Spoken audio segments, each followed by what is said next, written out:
Hi, this is the second volume of the Fantastic Four by John Byrne. It is better than the first volume because it has a lot more adult stories. It's actually been censored, which I'll probably get to when I come to it. And it ties in the Secret Wars 1 and 2, which weren't really the greatest. But one of the good things about it is that She-Hulk joins the team briefly and takes over from the Thing, who gets left behind in Secret Wars. Okay, this is going to be a bit spoilish. These stories were written before you were born and have probably been retconned by now, but I can't really talk about it and show you it without going into some detail. But this is John Byrne's She-Hulk is widely regarded as the best run, well, the best interpretation of the character. Certainly an awful lot better than the TV show. Look at that art, it sort of gives you an idea of what is to come. Yes, it gives you a previously if you haven't read the first book, but I would recommend it, even though this one is better, just to understand some of the stuff too. And it gives you some of the stories leading up to this about Galactus and Doctor Doom, which you'd probably need to read to understand this. Okay, it starts off with Alpha Flight, which is also by John Byrne, which was a Canadian super team, which has kind of been forgotten about now, but has some pretty cool characters. And also has this guy Nemo. He's very DC looking. He actually reminds me a bit of Fritz Minto a bit, but he was a Golden Age character. He sort of predates Marvel, and he could actually fly before Superman. He was in the recent Black Panther movie, but I kind of ruined him in it. But it would be very hard to do him in the MCU. Now, see, there's some of the Alpha Flight characters. Okay, this character here was probably the first superhero to have some kind of a mental illness, and well, probably not. Doesn't really deal with it that well, because normally just sure hitting people and being a bit crazy. And this guy was the first gay superhero as well. So it's very progressive for its time in the 1980s.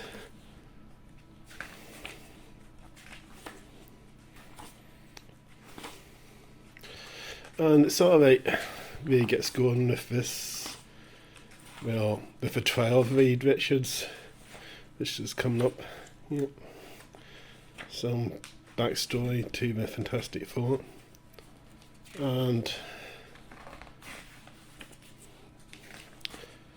Reed Richards is captured here by all these aliens because they destroyed he brought Galactus back from the dead, and after that the Human Torch's girlfriend takes over as the Herald of Galactus, not from the Silver Surfer he left a long time ago, but from somebody else, I think. Tex. Well, it's very complicated, but anyway. In this, John Byrne actually writes himself into the comic, sort of breaking the fourth wall. He does that quite a lot in the She-Hulk. And this is pretty good. Has Odin show up, and he gives a kind of backstory of Galactus, of his origins, and explains his role in the universe, which is great.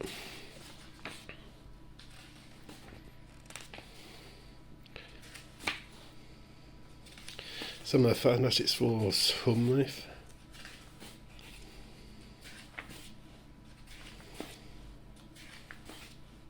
And the next story has a sort of evil version of Disney as a main villain, and it's alright, is very relevant in how Disney has sort of ruined the MCU a bit.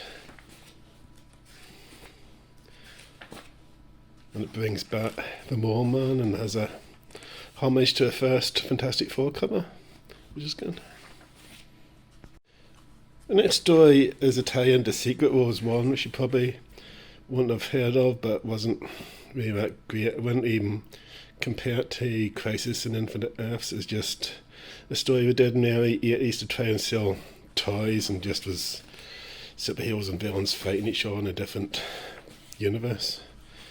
Then just the Beyonder as well, who has been retconned, so it's now a race of Beyonders, I think. So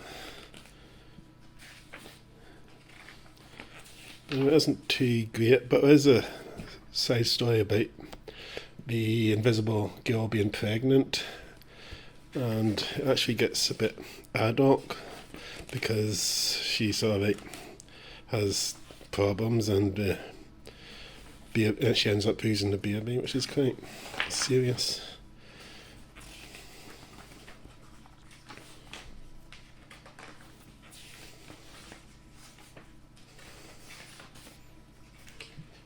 So I've introduced She-Hulk as a new member, which took place in the Secret Wars, which hadn't actually been finished at this time. It just carried on straight afterwards, and nobody really knew what would happen in Secret Wars, but we found out that thing and somebody left. This is the darker bit where the Invisible Girl loses a baby, and they have a flashback to an earlier story here with the Thing and his girlfriend.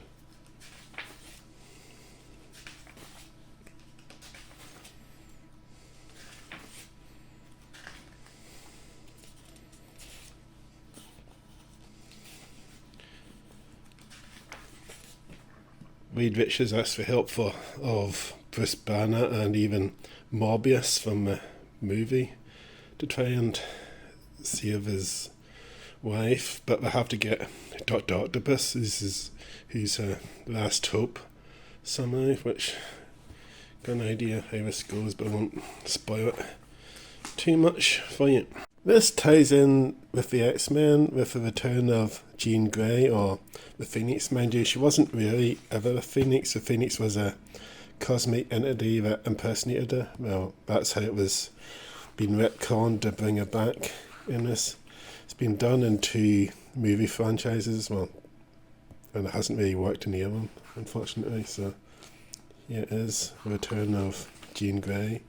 She actually has a name, Marvel Gill, but we never actually really used it in the movies or the cartoon. So that's it. Kind of always thought of Jean Grey as some transgender cry for help, but really you have to read the comics to get that out of it. You don't really see it in the movies, but it is. So it's quite worth reading. Be an X-Men fan too. Yeah, it kind of goes on you. It's good seeing these characters from the 1960s still have some relevance in the 80s.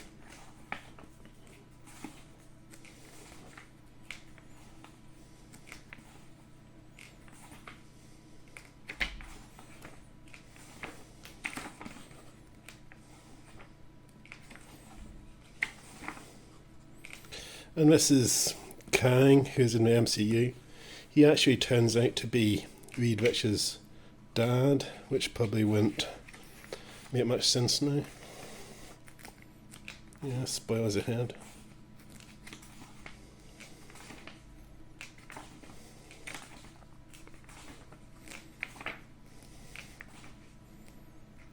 And this is a thing back in Battle World, what he got up to. Yeah. So it goes into how people would, well, why people like the She-Hulk, and kind of does a funny story about this guy taking photographs of her.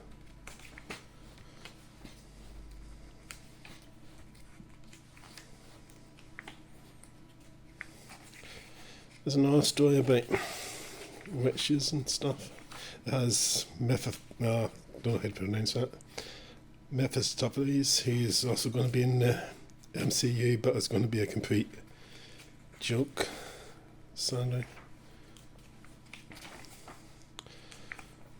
And that's one of the better, well, darker Fantastic Four stories. Dr. Doom returns, as you can tell.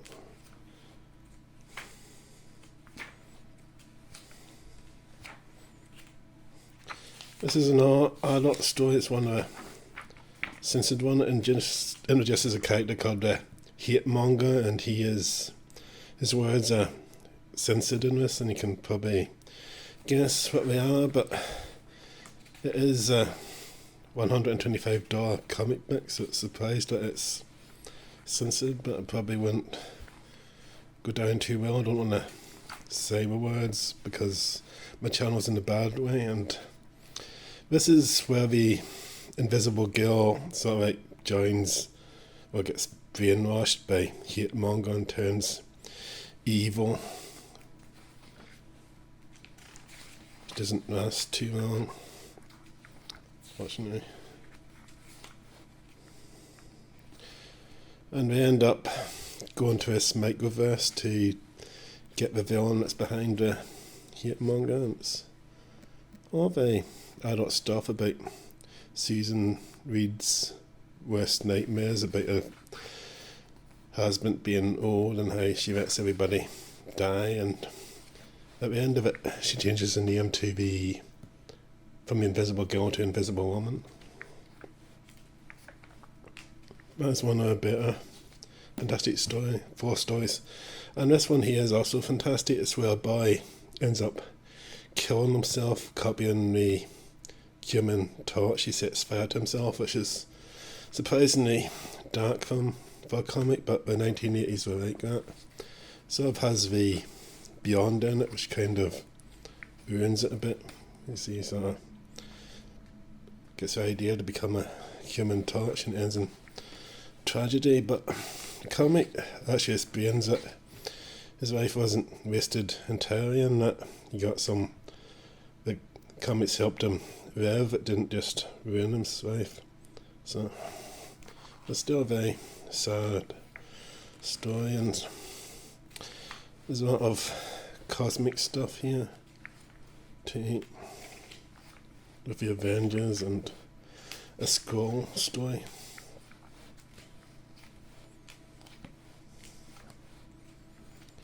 So this is a fantastic book, and I definitely recommend it.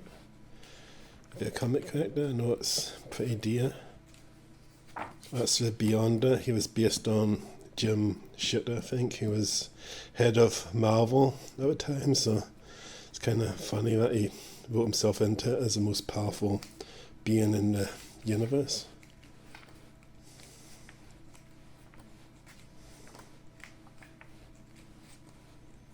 And there's the bad guy from World War II in it. There's a story where we go back in time and somebody decides to kill him, and obviously, well, guess where this is going to end up, and there's a new Doctor Doom too.